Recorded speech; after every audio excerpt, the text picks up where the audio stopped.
Unapokuwa wa kiroho unakuwa juu ya sheria za mwili na sheria za dunia. Unapokuwa wa kiroho hautawaliwi tena na sheria. Sheria ni nini? Sheria ni taratibu za kawaida zilizowekwa katika maisha. Na sheria ya dunia ni kwamba binadamu yuko chini ya ibilisi. Unapokuwa wa kiroho maana yake unakuwa juu ya sheria. Kitabu cha Wagalatia sura ya 3. Wagalatia sura ya 3 mstari wa 23. Wagalatia sura ya 3 mstari wa 23. Rama faibelusha kanta pronivi. Wagalatia, nani amefika? Lakini kabla ya kuja ile imani, tulikuwa tumewekwa chini ya sheria. Tumefungwa mpaka ile imani itakayofunuliwa. Hivyo torati imekuwa kiongozi kuleta kwa Kristo. Ili tuhesabiwe haki kwa imani. Lakini iwapo imani imekuja, hatupo tena chini ya kiongozi. Kwa kuwa ninyi nyote mmekuwa wana wa Mungu kwa njia ya imani katika Kristo Yesu. Endelea. Kwa maana ninyi nyote mliobatizwa katika Kristo, mmemvaa Kristo. Hapana Myahudi wala Myunani. Kwa hiyo sheria ilikuwa kiongozi kutupeleka kwa nani? Kwa Kristo. Sheria. Kwa maana wote walio wa matendo ya sheria wako chini ya laana. Kitabu cha Wagalatia sura ya 5. Wagalatia sura ya 5 na ule mstari wa 16. Wagalatia sura ya 5 mstari wa 16.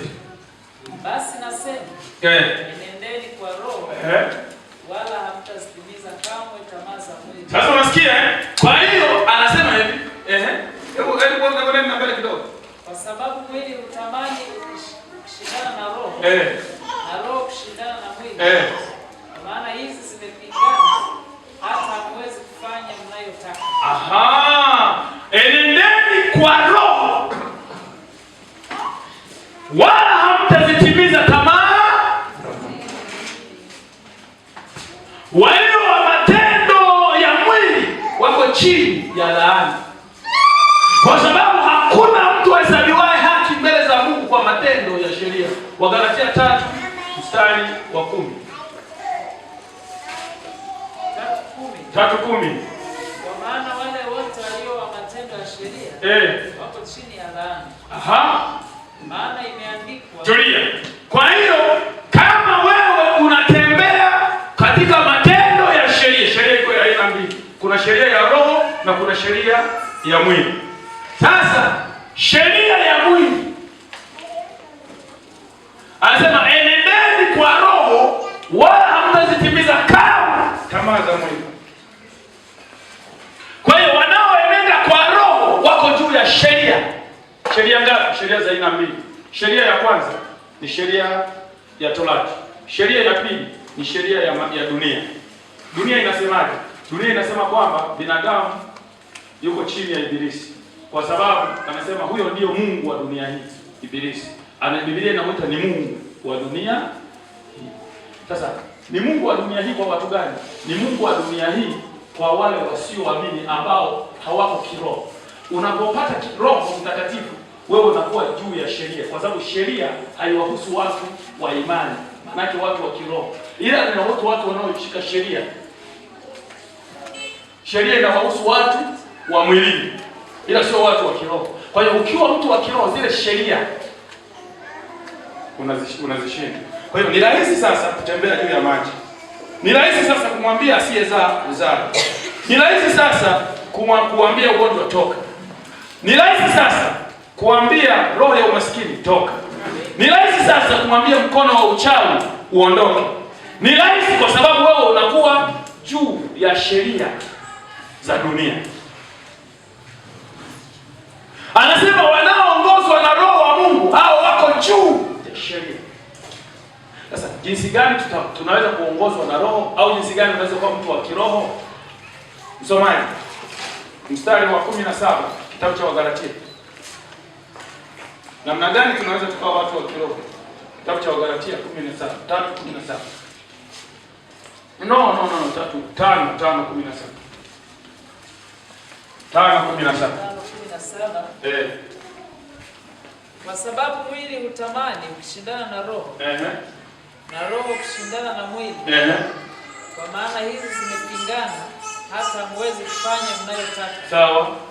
Lakini mkiongozwa na roho hampo chini ya sheria.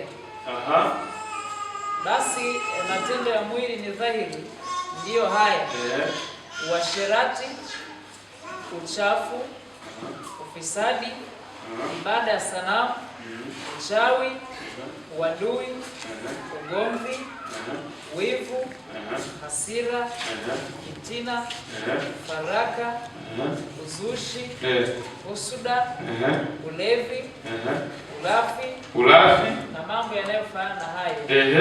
Katika hayo nawaambia mapema, kama nilivyokwisha kuambia, ya kwamba watu watendao mambo ya jinsi hiyo hawataurithi ufalme wa Mungu.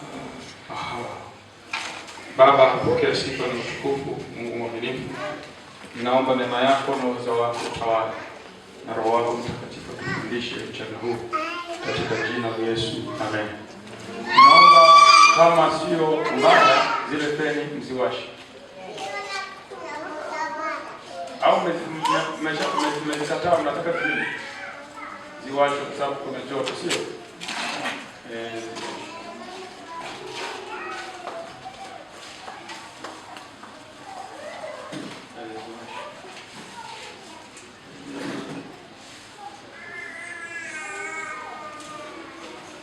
Haya. Sasa tunataka uwe mtu wa kiroho. Ukiwa mtu wa kiroho, utatamka chochote kinakuwa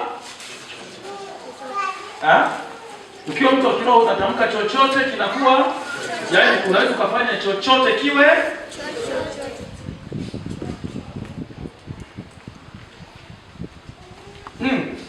ujikubali. Sasa lakini hauwezi kuwa mtu wa kiroho mpaka umefanya haya, umefanya mambo haya yafuatayo. La kwanza,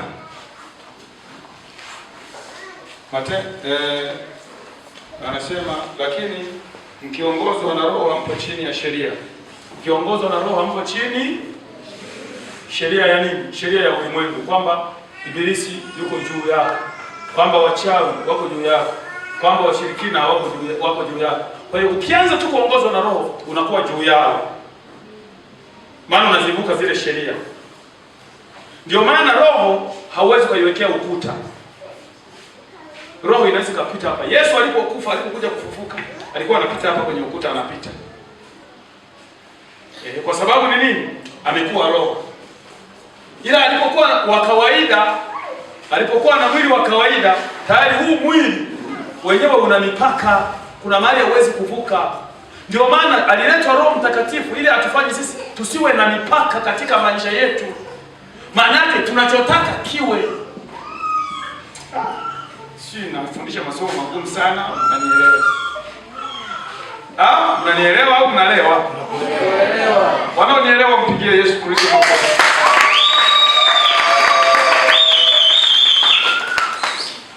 Sijui kichwa chako kinazunguka.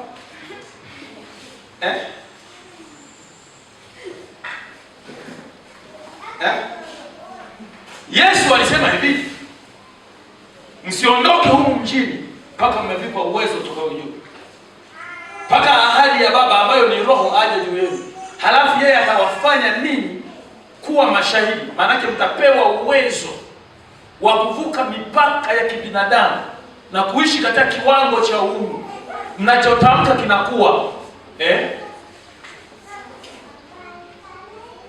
Anasema mkiongozwa na Roho hampo chini ya sheria. Sasa kuna roho za aina mbili. Kuna roho ya kwanza ya kwako.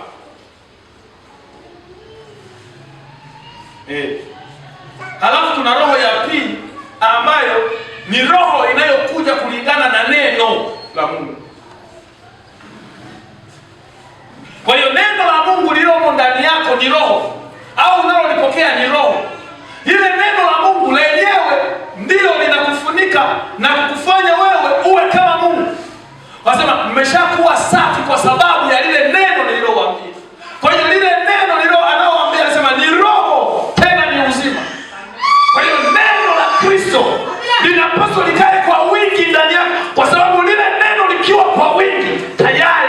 linakuwa ni roho, linakugeuza. Ukisema kitu kinakuwa, ukipita mahali unapenya, unakwenda kila mahali pale. Wanaokuzuia hawataweza kukushika, kwa sababu wewe unabadilishwa na Bwana, unageuzwa na kuwa roho. Amen. Bado tunastaki, bado tunakwama, kwa sababu bado akili zetu hazijakaa vizuri. Ndio maana nimeamua nikae na nyinyi siku 5 nzima. Na viongozi, ninatamani muda wote niwe na nyinyi ndani ya siku 5. Nataka kuna vitu vibadilike kwenye maisha yako. Unajua utajiri hauko sokoni wala hauko kwenye pesa, uko kwenye roho yako. Wakati ile roho yako itakapogeuzwa ukawa mtu mwingine, namna ya kufikiri, amen, ile namna ya kufikiri itakapobadilika, moja kwa moja maisha yako yatabadilika, kwa sababu Roho Mtakatifu atakutengenezea kibali, atatengeneza mvuto, atatengeneza uwezo. Ninataka hizi siku 5 nikae na watu hapa, sitaondoka. Mimi natoka mazima nyumbani, nakuja hapa naweka kambi. Yaani mimi kutoka hapa na kwenda pale nyuma, narekebisha tai, narudi hapa. Amina. Hello. Tuko mwisho wa mwaka. Hii ni final. Ni maombi ya mwisho wa mwaka. Tunakwenda kupindua na kuvuka mipaka. Sema kuvuka mipaka. Sema tena kuvuka mipaka. Kwa hiyo ukiwa roho unavuka mipaka. Ile mipaka walioweka babu zako.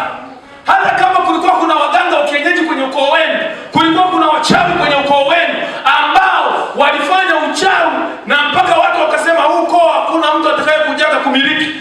Baada ya wewe kuingia katika maombi, halafu ukaingiza neno la Mungu ndani yako, ukaliamini, tayari unageuzwa. Walikuwa na wa kawaida, unakuwa wa tofauti katika jina la Yesu. Unakuwa untouchable, haugusiki. Amen. Amen. Hapa jamani, hatujaje hapa kuelezana habari za kawaida. Tumekuja hapa kutengenezana ili kila mtu akaweze kutawala dunia yake. Amen. Kila mahali pale ukisimama wewe mbabe kwenye hilo eneo, asiwepo mchawi wa kukutikisa wala mganga ukienyeji anayeweza kupiga kioo wala njaa. Yaani wewe ukisimama mahali hakuna nyinyi wala nyinyi. Semeni amina. Haleluya.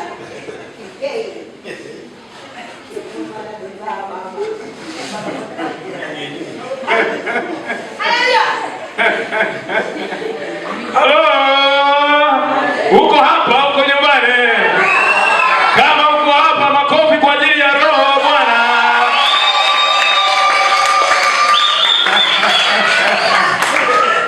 Ndio. Yaani tunahitaji, unajua kanisa ni jeshi. Ndio maana ya lile andiko, basi sasa kwa njia ya kanisa hekima ya Mungu, anamaanisha nguvu za Mungu zidhihirike. Ndio maana tunazungumza sasa hivi ni kwamba huu ni wakati wako wa kubarikiwa. Na mimi kwenye ile kongamano la mwisho la Desemba pale tarehe 1, 2 na 3, si niwaambia nitagawa hela za upako. Niwaambia nagawa hela za nini? Ila hizi hela ni kwa wafanya biashara tu. Yaani wewe kama ni mfanya biashara, njoo chukue hela ya upako siku hiyo. Amen. Hii hela ya upako kazi yake ni nini? Yaani tunakuvusha kibabe. Yaani hata kama upako wako au akili yako imelala, tunakuvusha kwa nguvu za Mungu katika jina la Yesu. Amen. Unajua Biblia inasema wengine Mungu mnawanyakua kama katika moto. Unajua unamwangalia mtu unaona kama akili yake imeganda hivi. Basi inabidi apigwe noti. Akili changamke. Halo. Nilikwambia kwamba ile hela sio ya kula. Ile hela ukishaichukua nenda kaingize kwenye mtaji. Halafu nenda kanunue bidhaa uje uuze. Ile bidhaa yako itakuwa na nguvu ya kuongezeka. Halo. Bwana Yesu asifiwe. Amen. Sikiliza. Yaani sisi watu tuliokoka ni zaidi ya wachawi wote duniani. Amen. Kama kuna wachawi hao ni cha mtoto. Maana sisi tumeletewa roho kutoka kwa Bwana. Tunaweza kumfanya yeyote kuwa chochote. Haleluya. Yeye aliye mavumbi ana Anasema Bwana huwainua wavumbi kutoka wapi? Sasa wewe unataka mpaka Mungu mwenyewe ashuke. Mungu sashashuka kwa njia ya enzi. Kwa hiyo anasema yeye Mungu huwainua wanyonge kutoka mavumbini. Sasa wale wanyonge wanasema nini? Anasema msikilize nabii. Ukimsikiliza nabii utafanikiwa. Maana yake nabii ni sauti au mdomo wa Mungu. Useme kwamba mimi namsubiriaga Mungu tu. Mungu tu unamsubiriaga wewe. Wakati Mungu yuko mbele zako unasimama siku zote hapa. Kwa hiyo sasa tunataka watu wavuke mipaka. Akili yako iwe akili iliyoiva. Unasikia wale mpaka wanaoliaga kama mtu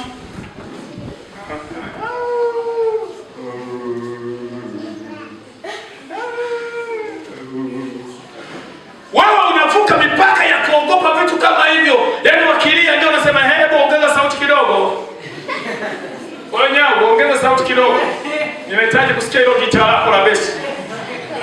Sio unasikia vitu kama hivyo. Jamani leo huko pamechangamka.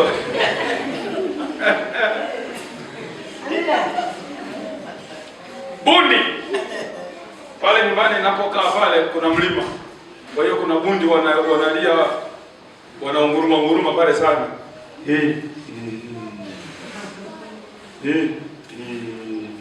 Sasa kuna yule binti yetu wa kazi yule amekuja juzi.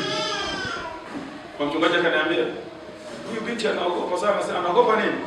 Anasema kuna ndege fulani wanaliaga hapa ambao sio waga wazuri. Waga sio ndege wazuri. Hao kilia sio ndege. Lakini mimi nishavuka huko. Mimi niogope bundi kweli. Ila yeye bado elimu ya ufalme iko nini? Iko chini. Eti sio ndege wazuri. Kuna ndege wazuri na wabaya. Ndege ni ndege tu. Awe ni ndege wa kichawi, awe ni ndege wa kiganga, kwangu anakuwa ni ndege tu. Amen. Bwana Yesu asifiwe. Yaani ninataka ifike mahali unakiambia kichomi katika jina la Yesu. Tulia. Yesu Kristo anainua mkono baada ya upepo mkali kuwa umepiga ile chombo, wanalia. Wakati wanalia yeye akainuka, "Mbona hamna imani?" Akainua mkono akasema tulia. Upepo. Amen. Yaani uwepo uwezo. Haimaanishi kwamba unapokuwa umeokoka hautapata vikwazo. Ila vinapokuja vile vikwazo una uwezo wa kuambia upepo. Amina. Haujakuelewa unapiga magoti siku ya kwanza unasema tulia. Upepo uelewe unapiga magoti siku ya pili unasema tulia. Hauelewi unasema siku ya tatu tulia. Hauelewi unasema siku ya nne tulia. Hauelewi siku ya tano tulia. Tulia. Bwana Yesu asifiwe. Kwa nini? Kwa sababu wewe ni roho. Sasa ili uwe mtu wa kiroho lazima uepuke mambo haya yafuatayo. La kwanza, watu wa kiroho lazima waepuke haya mambo. Jambo la kwanza, Wagalatia sura ya 5. Kiongozo na roho ampo chini ya sheria. Matendo ya mwili ni dhahiri, ndio haya: uasherati. Jamani, naongea na vijana hapa. Yaani uasherati na wahusu vijana. Vijana, uasherati. Uasherati ni hali ya kijana ambaye hajaoa kuwa na demu. Boyfriend. Huo ni nini? Girlfriend, boyfriend. Hatunaga hiyo. Huo ni uasherati. Ukiwa mwasherati hautakuwa na nguvu za kuwa juu ya sheria ya dunia. Utatawaliwa tu. Kwa hiyo la kwanza, kataa uasherati. Tena kimbieni zinaa. Zinaa hatuikatai kawaida tu kwamba sitaki. Yaani yenyewe ni kutimwaga mbio kabisa. Yaani huwezi kuongea na ile kwa sababu ile ni dhambi inayoongea. Unajua dhambi zingine haziongeaje. Kama dhambi ya hela, lakini dhambi ya mtu ya uzinzi yenyewe inaongea na inapiga simu.